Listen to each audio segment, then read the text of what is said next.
Hello दोस्तों, तो आज का वीडियो है एक ऐसे इमोशन के ऊपर जिसको अगर हमने कंट्रोल नहीं किया तो उसके कॉन्सिक्वेंसेस, उसके परिणाम बहुत बुरे हो सकते हैं। गुस्सा, एंगर। गुस्सा किसी भी सिचुएशन पे आ सकता है, जैसे कि फ्रस्ट्रेशन एट वर्क, रिलेशनशिप में कॉन्फ्लिक्ट होना, डेली लाइफ स्ट्रेस। तो इस गुस्से को कंट्रोल करना एक सबसे डिफिकल्ट काम है। एक सही टेक्निक और एक राइट माइंडसेट से हम इसको कंट्रोल कर सकते हैं। आराम से बैठिए और देखिए इस वीडियो को पूरा, ताकि आप सीख सको कैसे कंट्रोल करें इस इमोशन को। तो चलिए आपको एक कहानी सुनाता हूँ। एक बार की बात थी, एक यंग लड़का था, उसका नाम था जॉन। जॉन को बहुत जल्दी और बहुत छोटी छोटी बातों पे गुस्सा आ जाता था। तो एक दिन वो अपने फ्रेंड्स के साथ खेल रहा था और उसमें से एक फ्रेंड ने उसका खिलौना, उसका टॉय गलती से उससे टूट गया। तो जॉन ने उसके बदले में उस पर बहुत चिल्लाया, उस पर बहुत गुस्सा किया और वो उसके बाद वहाँ से चले गया।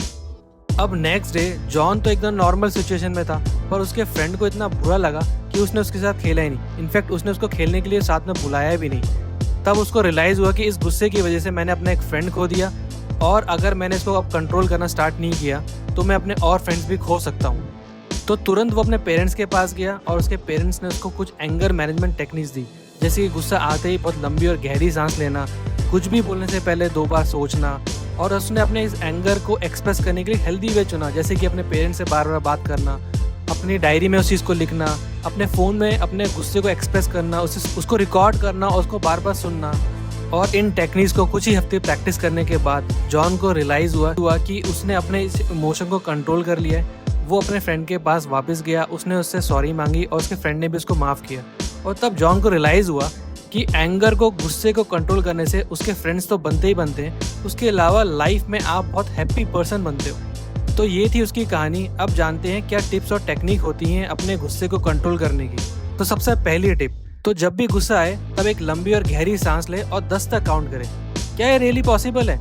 कोई हम पे चिल्ला रहा है, हमें गुस्सा आ रहा है और हम उसके सामने 10 तक काउंटिंग कर रहे हैं। तो ये इतना सिंपल, इतना ईजी होता नहीं है। तो मेरा पर्सनल सजेशन ये होगा कि उस टाइम पे आप उस सिचुएशन में एकदम शांत रहें, कुछ सेकंड के लिए उस सिचुएशन को समझें और तब रिएक्ट करें। Tip number 2, express your anger in a healthy way. तो जब आपको रियलाइज हो जाए कि आपको गुस्सा बार बार आ रहा है और ये आउट ऑफ कंट्रोल हो रहा है, तो तब आप एक ट्रस्टेड फ्रेंड से बात कर सकते हैं, किसी फैमिली मेम्बर से बात कर सकते हैं, आप एक डायरी मेंटेन कर सकते हैं, या आप अपने एक्सप्रेशन को रिकॉर्ड कर सकते हैं, उसे बार बार सुने, या फिर किसी फिजिकल एक्टिविटी में इन्वॉल्व हो जाए, जैसे कि जिम जाएं, रनिंग करें, कोई मार्शल आर्ट, बॉक्सिंग।